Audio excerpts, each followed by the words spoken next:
Hi everyone, what's up? My name is Savannah.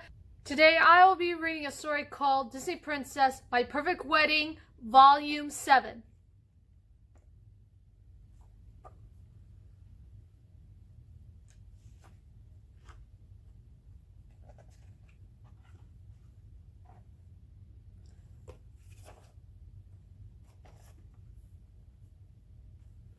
Cinderella's dreams were coming true at last.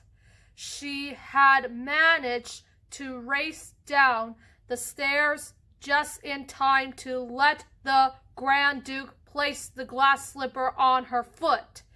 Now she and the prince were going to be married, and a new life filled with happiness would soon begin. But first, there was a wedding to plan.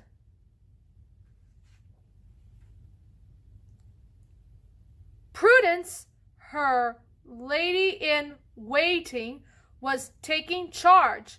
She sat with Cinderella and read off a long list of preparations. "Excuse me, Prudence," Cinderella said when Prudence paused for a moment. "Couldn't we just have a simple wedding?" Prudence frowned.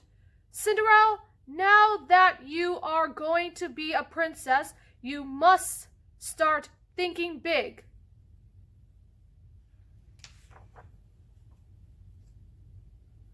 Later, Prudence arrived with the royal dressmaker and several wedding gowns. The first gown was covered with bows. "Do you think you could design something plainer?" Cinderella politely asked the royal dressmaker. "Certainly not," Prudence cut in. "Plain and princess do not go together." Next was the visit to the florist. Unfortunately, that wasn't much better. When Cinderella and Prudence arrived, the florist greeted them with a blush.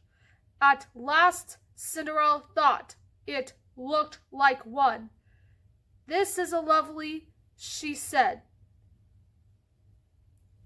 "This is lovely," she said, "but do you have something a bit smaller?"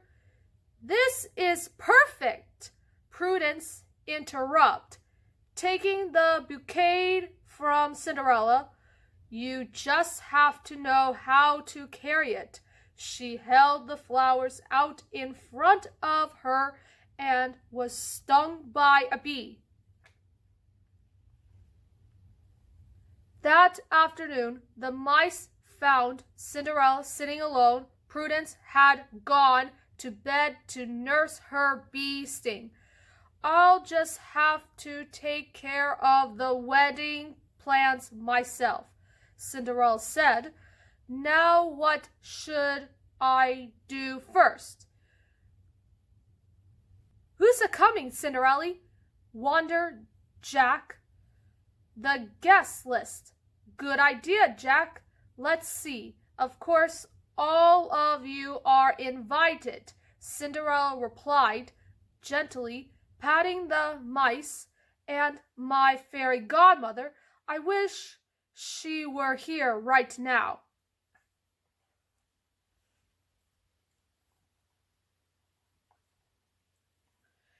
And almost as fast as Cinderella wished it, her fairy godmother appeared. After giving Cinderella a big hug, she said, "We'll plan an absolutely magical wedding for you, my dear. We'll plan an absolutely magical wedding for you, my dear. Now when is it exactly?" Gus counted on his fingers. "Tomorrow," he announced. "Oh my goodness, child!" cried the fairy godmother. "Lots to do," Jack added.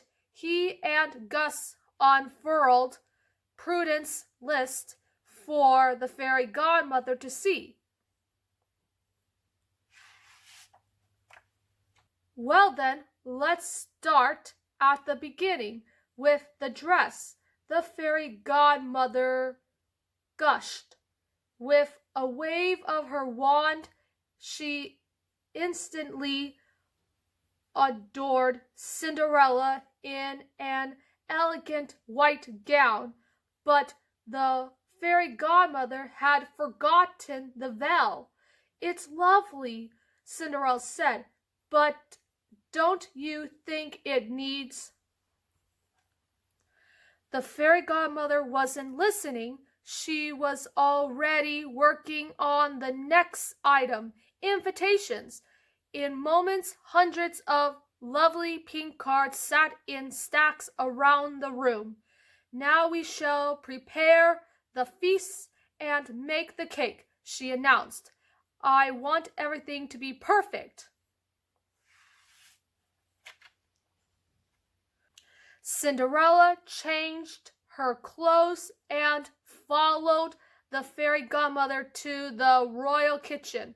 Meanwhile, the mice stayed behind, picking up where the fairy godmother had left off. Mary Susie and Perel thread needles, pulled out a box of tiny pearls, and began making a veil. Invitations. Jack instructed the other mice. He gave each an armload of cards to deliver throughout the kingdom. Unfortunately, they didn't get very far before their plans were spoiled by Pom-Pom.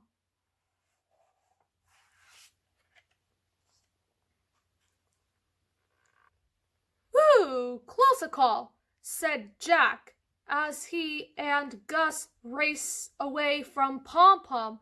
They caught up with Cinderella in the castle kitchen. The fairy godmother put them right to work, helping to create a great big fancy cake. Cinderella tried to hide her disappointment. "Prudence would love it," she said. "You know, I really should go see how she's feeling." "Poor child," the fairy godmother said after Cinderella had left. "These wedding plans must be too much for her." Jack and Gus tugged at the fairy godmother's sleeve. "Cinderella likes smaller things," Jack told her. Gus pointed proudly to himself, "like mice." All at once, the fairy godmother understood. Later in Cinderella's chamber, the fairy godmother took Cinderella's hand. "I'm afraid I may have gotten a bit carried away, my dear," the fairy godmother confessed.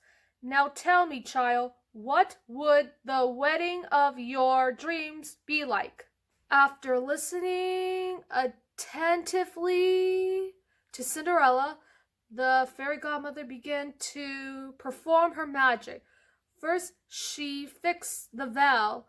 Then she sent the invitations out the window to destinations near and far.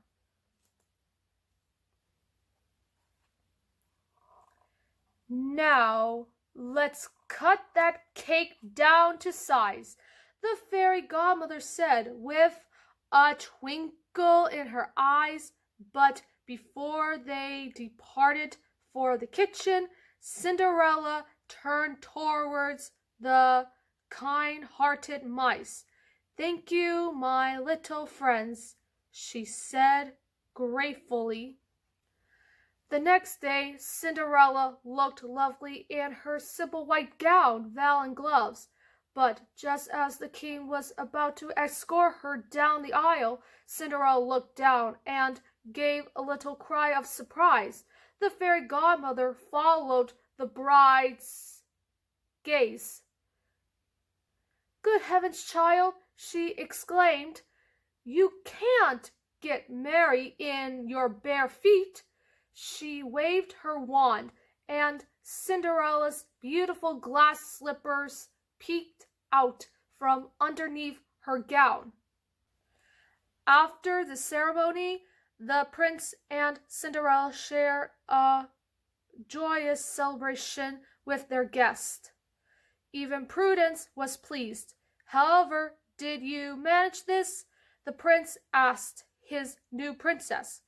Cinderella smiled and said, "With friends by your side, anything is possible." That is the end of the story, so thank you for watching my vlog. If you want to learn more about me, like, comment, and you can subscribe to my channel. Until next time, my name is Savannah. I am signing off.